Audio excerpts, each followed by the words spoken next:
The original sock cylinders for auto knitters and other circular sock machines in their antique days normally used cylinders between 60 and 80 some needles.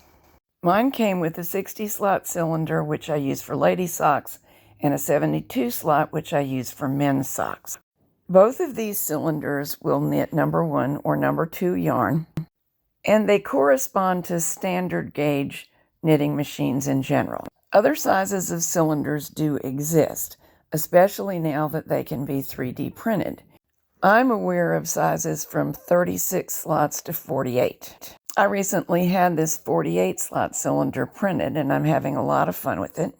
But of course, if you're making socks, you still want the tube to come out about between 8 and 10 inches around for various sizes of feet. So we use thicker yarns on the cylinders that have fewer needles. That's what I'm doing here, using my old standard gauge size needles. And they will knit, but they have some trouble knitting off. The solution is to use needles that are the same size in general terms, but have bigger hooks. There's an envelope of them that I just ordered. I do like that website, and they keep these needles in stock. And here's the comparison between the standard ones on the bottom and the large hook ones on top. The large hooks are nowhere near as large as a bulky knitting machine if you're accustomed to standard mid-gauge and bulky. They are probably quite similar to some mid-gauge knitting machines. The hooks are close to the size of the hooks on my artisan mid-gauge needles, not so much my KX350 needles. Here's one of the yarns that I want to knit that was kind of tough going with the smaller needles.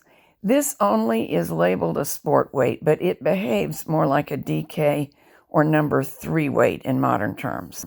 And here are some socks I just knitted, little shorty socks, using that yarn. The pattern for these will appear in another video.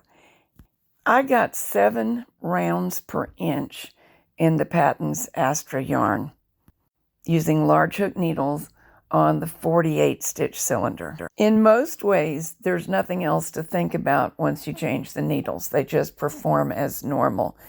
But there is one slight thing I've noticed, and it's more about the yarns you use with the needles than about the needles themselves.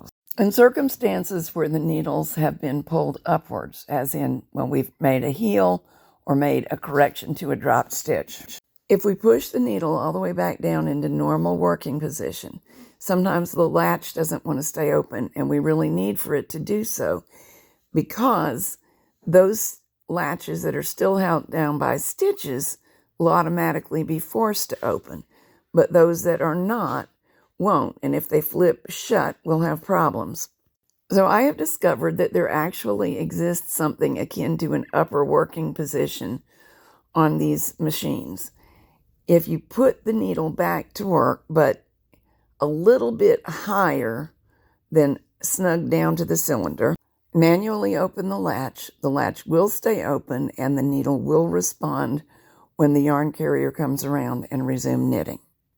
All in all, large hook needles are a wonderful way to expand the capability of our circular sock machines.